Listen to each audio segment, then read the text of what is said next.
আমি আল্লাহ তোমারে জানিয়ে দিলাম, তুমি কাজে লাগাও বা নষ্ট করো হায়াতটাকে, আমল করো কিংবা নাফরমানি করো, আনুগত্য করো আর অবাধ্যতা করো, তুমি মনে রাখো এই অবস্থাতেই একদিন তোমার ওয়াজাআত সাকরাতুল মাউতি বিল হক, সত্য সত্য কাজে লাগাও আর বরবাদ করো, একদিন সত্যি সত্যি তোমার মৃত্যু যন্ত্রণা চলে আসবে, মৃত্যুর সময় হয়ে যাবে।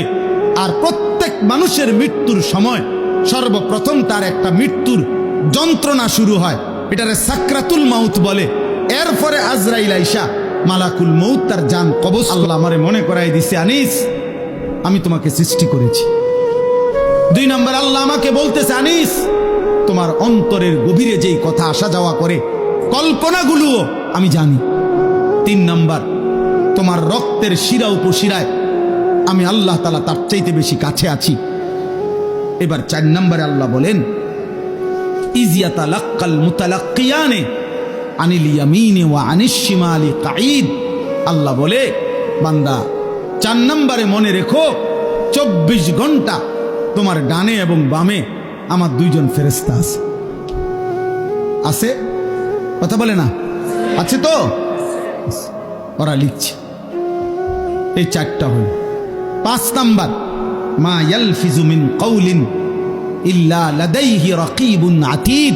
আল্লাহ বলে, বান্দা তারা তো 2 জন আছেই, অতিরিক্ত আরেকজন ফেরেশতা আছে যে তোমার এই 2 জবান মানে 2 ঠোঁটের মাঝখানে যে জিহ্বা, এই জিহ্বা দিয়ে তুমি যা বলো, যখন যা বলো, যা করো, 24 ঘন্টায় তুমি যেই শব্দটাই বলো না কেন, উচ্চারণ করো না কেন, ভালো মন্দ, উপকারী অপকারী, জিকির দাও করো আর গালি দাও, আল্লাহ বলে এই জিহ্বা দিয়ে যা বের হয়, আল্লাহ তাআলা বলেন আমার আরেকজন ফেরেশতা তোমার মুখের প্রতিটা উচ্চারণ লিখে রাখে। এই কয়টা হলো? 5টা। কয়টা? 5টা। 1, আমি তোমাকে সৃষ্টি করেছি, আমার থেকে যাইবা কেমন? 2, তোমার অন্তরের গভীর বিষয়টা আমি জানি, আমার থেকে লুকাবা কেমন? 3, আমি তোমার রক্ত প্রবাহিত শিরা উপশিরা তার চাইতে বেশি নিকটে আছি, তুমি আমাকে লুকাবা কেমন? 4, আমার 2 জন ফেরেশতা 24 ঘন্টা তোমার পাশে আছে, তুমি তাদের ফাঁকি দিবা কেমন? 5, আমার একজন ফেরেশতা তোমার জবানের সমস্ত উচ্চারণ লিখে রাখতেছে, তাকে আড়াল করবা কেমন? এবার আল্লাহ বলেন, শেষ কথা হলো এই, আল্লাহ তাআলা বলেন, ওয়াজাআত সাকরাতুল মাউতি বিল হক। বান্দা এই আমি দেখতেছি, আমি জানি, আমি তোমার কাছে আছি, আমার 2 জন ফেরেশতা, আমার একজন পৃথক জবানের কথা লেখার ফেরেশতা, এই পুরা তত্ত্বাবধানের ভিতরেই আমি আল্লাহ তোমারে জানিয়ে দিলাম, তুমি কাজে লাগাও বা নষ্ট করো হায়াতটাকে, আমল করো কিংবা নাফরমানি করো, আনুগত্য করো আর অবাধ্যতা করো, তুমি মনে রাখো এই অবস্থাতেই একদিন তোমার ওয়াজাআত সাকরাতুল মাউতি বিল হক, সত্য সত্য কাজে লাগাও আর বরবাদ করো, একদিন সত্যি সত্যি তোমার মৃত্যু যন্ত্রণা চলে আসবে, মৃত্যুর সময় হয়ে যাবে। আর প্রত্যেক মানুষের মৃত্যুর সময় সর্বপ্রথম তার একটা মৃত্যুর যন্ত্রণা শুরু হয়, এটারে সাকরাতুল মাউত বলে। এরপরে আজরাইল আইসা মালাকুল মউত তার জান কবজ করে, জান কবজের আগেই তার একটা মৃত্যুর যন্ত্রণা হয়।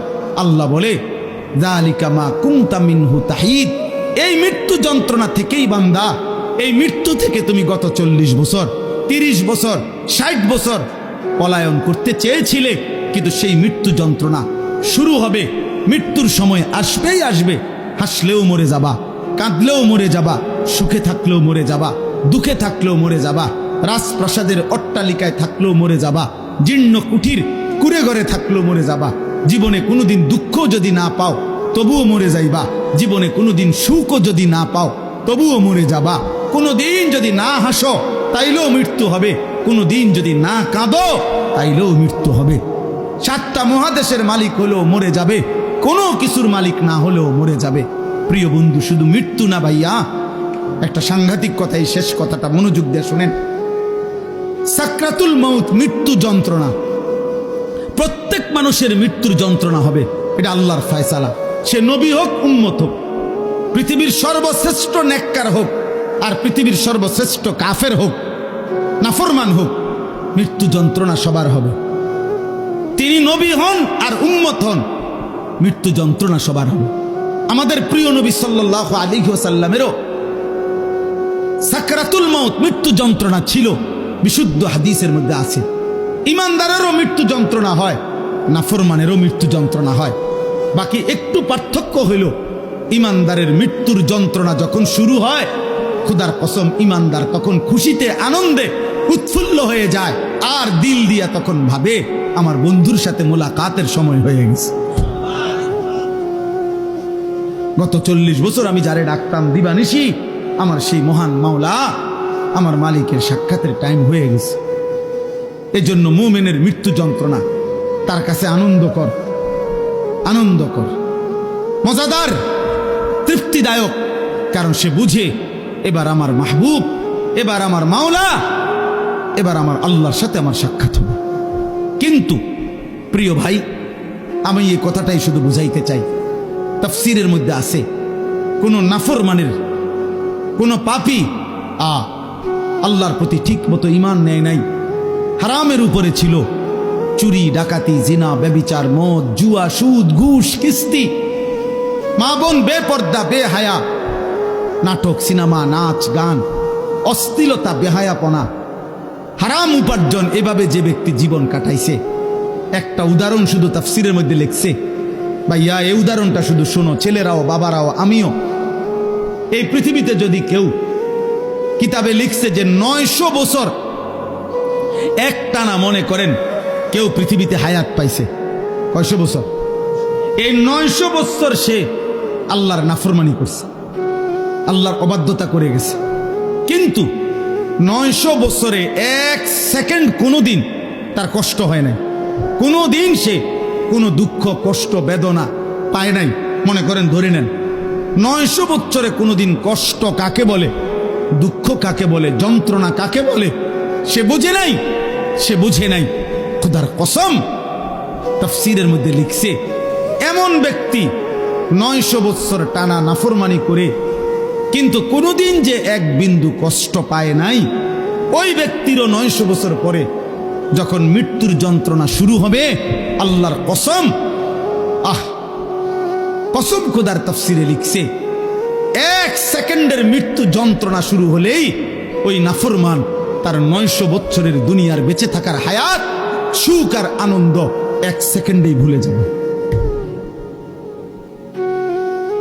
কবরের আযাব পরে, জাহান্নামের আযাব পরে, হাসরের আযাব তো পরে মিয়া। এই মৃত্যু যন্ত্রণার 1 সেকেন্ডেই সে তার সুখের দুনিয়া সব ভুলে যাবে। এজন্য 60 বছরও যদি নারী দেখো, ছবি দেখো, হারামের উপরে থাকো, হারামখোর, মৃত্যুর প্রথম সেকেন্ড তোমার দুনিয়া ভুলাই দেবে। মৃত্যুর প্রথম সেকেন্ড। ইমানদারের মৃত্যু যন্ত্রণাই যেখানে ভয়ানক, নাফরমানের মৃত্যু যন্ত্রণা কেমন? আমার কাছে কিতাব আছে, ওয়াজাআত সাকরাতুল মাউত বিল হক, আরবি কিতাব। এই কিতাবের নামে এটা। ওই কিতাবের মধ্যে লিখছে, নবীজির একজন বিখ্যাত সাহাবী হযরত আমর ইবনুল আস, ওনাকে জিজ্ঞেস করা হয়েছিল মৃত্যুর পূর্বে, ওনার ছেলে আব্দুল্লাহ ইবনে আমর ইবনুল আস, ছেলেটাও সাহাবী ছিল। উনি জিজ্ঞাসা করছে যে, আব্বা, আপনি তো নবীজির একজন বিখ্যাত সাহাবী, এই মৃত্যুর পূর্ব মুহূর্তে মৃত্যুর যন্ত্রণা, সাকরাতুল মাউত আপনার কাছে কেমন লাগতেছে? নবীর সাহাবী বলতেছে, ইয়া বুনাইয়া কাআন্না জিবালাদ দুনিয়া আলা সাদরি ওয়া কাআন্নি আতানাফাসু মিন সাকবিল ইবরা। সাহাবী বলে, বাপ, ছেলেরে আমার, মৃত্যুর এই পূর্ব মুহূর্তে সাকরাতুল মাউত, মৃত্যু যন্ত্রণাটা আমার কাছে মনে হচ্ছে এই পৃথিবীর সমস্ত পাহাড় আমার বুকের উপরে চাপা দিয়ে রাখছে। কাআন্না জিবালাদ দুনিয়া আলা সাদরি, আর আমি যেন একটা সুইয়ের ছিদ্র দিয়া, সাকবিল ইবরা, সুইয়ের ছিদ্র দিয়ে আমি যেন নিঃশ্বাস নিতেছি। আমার কাছে মৃত্যু যন্ত্রণা এমন মনে হচ্ছে। হযরত নূহ আলাইহিস সালাম 950 বছর দুনিয়াতে ছিলেন, ইমানদার নবী। ওই কিতাবে লিখছে নূহ নবীকে মৃত্যুর পূর্বে জিজ্ঞেস করা হয়েছিল, যখন ওনার মৃত্যু যন্ত্রণা শুরু হয়েছে, ওনারে বলছিল যে হে নবী নূহ, আপনি দুনিয়াতে কতক্ষণ ছিলেন, কতদিন ছিলেন দুনিয়া? উনি বলছে আমার মনে হইতেছে এক ব্যক্তির একটা ছোট্ট ঘর ছিল, যেই ঘরের দুইটা দরজা, এক দরজা দিয়া ঢোকে, আরেক দরজা দিয়া বাইর হয়। উনি বলেন আল্লাহর কসম, আমার মনে হয়েছে আমি যেন দুনিয়ার হায়াতে এতটুকু ছিলাম যে এই ব্যক্তির এই ঘরের এই দরজা দিয়ে ঢুকছি আর ওই দিকে বাইরে। এই কদ্দুর আমার মনে হইতেছে। অথচ কয় বছর? 9.5 বছর। উনি বলতেছেন আমার এখন কখন? সাকরাতুল মউতের সময়। প্রিয় ভাই, নবীর যদি হয় এমন, সাহাবার যদি মনে হয় এমন, তো তোমরা যারা নামাজ পড়ছো না দোস্ত, তোমাদের কি মনে হবে? হারামখোর আপনার কি মনে হবে? এই সুদখোর, কিস্তিখোর, হারামখোর, কেমনে মৃত্যুর ওই প্রথম সেকেন্ডের যন্ত্রণা কেমনে সইলেন? আম্মা জান আয়েশা রাদিয়াল্লাহু তাআলা আনহা বলছে রাসূলুল্লাহ সাল্লাল্লাহু আলাইহি সাল্লাম সাকরাতুল মউতের সময় নবীজি সাল্লাল্লাহু আলাইহি সাল্লাম বারবার পানি দিয়া নিজের হাত মুবারক, নিজের চেহারা মুছতেছিলেন আর বলতেছিলেন আল্লাহুম্মা আইন্নি আলা সাকারাতিল মউত। নিষ্পাপ নবী, মাসুম নবী, এক যাররা যার কোনো গুনাহ নাই, সেই নবী রাহমাতুল লিল আলামিন নবী, তিনি আল্লাহর কাছে বলতেছিলেন মৃত্যুর পূর্বে, আল্লাহ মৃত্যুর এই যন্ত্রণার মুহূর্তে আপনি আমার সাহায্য করেন। নবীজির দোয়া, এটা বিশুদ্ধ হাদিস। নবীজি বলতেছিলেন, বারবার কালেমা পড়তেছিলেন, লা ইলাহা ইল্লাল্লাহ ইন্না লিল মাউতি সাকারাত। আল্লাহ আপনি ছাড়া কোনো ইলাহ নাই, আল্লাহ মৃত্যুর বড় যন্ত্রণা, মাওলা মৃত্যুর বড় যন্ত্রণা। আপনি কে? আমাদের কি হবে ভাইয়া? এই শেষ আমার কথা, শেষ আমার চাচারা, বাবারা, হ্যাঁ আপনার আমল আপনি ঠিক করেন। 60 বছর বিড়ি খাইতে খাইতে কবরে যাইবেন, একটা গরু জবাই করিয়া গেরাম খাবাইয়া আমনেরে বেহেস্ত দিয়ে দিব। হ্যাঁ হ্যাঁ 41 দিনের দিন গেরাম খাবাইয়া 3 গরুর রূপে বর করে আমনে বেহেস্তে যাইবেন গা। কি ভাবছেন চাচা? মস্কারি নাকি? আখেরাত মস্কারি, আখেরাত খামখেয়ালি। আমনের 60 বছরের সুদ, আমনের 60 বছরের কিস্তি, আমনের 60 বছরের বিড়ি, আমনের 60 বছরের গালি, আমনের 60 বছরের টেলিভিশনের নাচ গান, আপনার 60 বছরের নাটক সিনেমা দেখা, আপনার 60 বছরের চা দোকানের আড্ডা, 40 দিন পরে মানুষ 200 মেহমানদারি কইরা খালাস করলো, খালাস। খামখেয়ালি, হ্যাঁ খামখেয়ালি মনে করছেন। আখেরাত, আখেরাতকে আমরা খামখেয়ালি মনে করছি। অসুবিধা নাই, মানে ওটা মনে করছে অসুবিধা নাই, আমার ফুতাইতে আছে, গরু জবাই করে গেরাম খাবাইব। হ্যাঁ গরুর ভিডিও বার করে উনি ব্যস্ত যাবো। হ্যাঁ হ্যাঁ গরুর পিঠে করে বেহেস্তে চলে যাবেন। দয়া করে ভাবতে শিখেন, দয়া করে ভাবতে শিখেন, দয়া করে ভাবতে শিখেন। আপনার ঈমান, আপনার আমল, আপনার সেজদা। আমি প্রত্যেক দিন বলি, আজকে ওই শেষ কথা বলে গেলাম। আমি অসংখ্যবার এই কথা বলি যে বাপ ভাই, দুনিয়ার ঘর আমনে একা না হইল, আমনে পুরা শেষ করতে না পারলো অসুবিধা নাই, যে দূর পারেন রাইখা যান, বাকিরা আইসা করবে। হয়তো দাদা বিট বাঁধা গেছে, বাফে আইসা হয়তো ছাদ ডালাই দিছে, এরপরে ফুতে আইসা চারিদিকের ইট গাইথা রুম দরজা জানালা সব ঠিকঠাক করে এখন থাকে। এরম হইতে পারে যে 3 পুরুষ মিল্লা একটা বাড়ি হয়তো ঠিক করছে, মাটির উপরের দুনিয়ার ঘর তো এটা সাজাইতে পারে এমন। কিন্তু আমার শেষ কথা, কবর নামের ওই ঘর, মাটির নিচের যেই ঘর, আপনার ঘর যদি আপনি না সাজাইয়া যান, খোদার কসম আমনের ফুত নাতি সাজাবে না।